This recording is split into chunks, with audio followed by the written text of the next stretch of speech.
কম্পাসকে দেখে ইমোশনাল হয়ে জড়িয়ে ধরে বিহান। বিস্তারিত জানতে সম্পূর্ণ ভিডিও লাইক দিয়ে দেখতে থাকুন।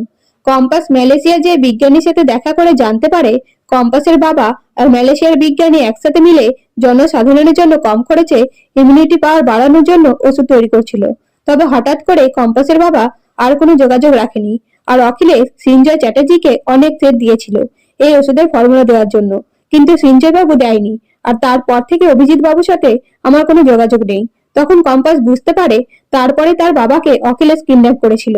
তাই কম্পাস বলে, আমি ইঞ্জিনিয়ার নিয়ে পড়াশোনা করছি, তাও আমি এই ওষুধের অনেক রিসার্চ করে কমপ্লিট করেছি। তবে আমি চাই এই ওষুধের পেটেন্ট আমার বাবার নামে হবে। তখন সিঞ্জয় বাবু বলে, এটা কিভাবে সম্ভব? তখন কম্পাস বলে, আমি আগে পরিকল্পনা করে নিয়েছি। তখন সিঞ্জয় বাবু বলে, তোমার পেছনে লোক লাগানো আছে, তুমি এসেছো তখন আমি লক্ষ্য করেছি। তখন কম্পাস লোকগুলোকে দেখে বলে, এরা অভিজ্ঞান আর অখিলেশের লোক। এরপরে কম্পাস সিঞ্জয় বাবুর সাথে কথা বলে বেরোতে গেলে সিঞ্জয় বাবু বলে, তুমি সাবধানে যেও, এখানে কিছু জানো না।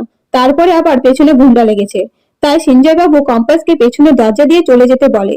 এদিকে বিহান ও কম্পাসের কথা ভেবে বাড়িতে কাউকে কিছু না জানিয়ে ব্যাগ গুছিয়ে মালয়েশিয়ার উদ্দেশ্যে বেরিয়ে পড়ে। এরপরে ঋতুজা যখন বিহানকে দেখতে না পেয়ে সকলকে বিহানের খোঁজ করে, তখন বলরাম বলে, বিহান বাবু ভোর ভোর জামা কাপড় ভরা ব্যাগ নিয়ে বেরিয়ে গেছে। এটা শুনে ঋতুজা প্রথমে বুঝতে না পারলেও পরে সন্দেহ করে বিহান হয়তো চিন্তায় কাউকে কিছু না জানিয়ে মালয়েশিয়া চলে গেছে। তাই ঋতুজা বিহানকে ফোনে না পেয়ে কম্পাসকে ফোন করে আর বলে, কম্পাস দেখা হলো সিঞ্জয় বাবুর সাথে, উনি কি বললেন? তখন কম্পাস সবটা জানাতেই ঋতুজা বলে, ঠিক আছে, তুই তাড়াতাড়ি বাড়ি ফিরে আয়। আর আমার মনে হয় তোকে খুঁজতে বিহান কাউকে কিছু না জানিয়ে মালয়েশিয়া চলে গেছে।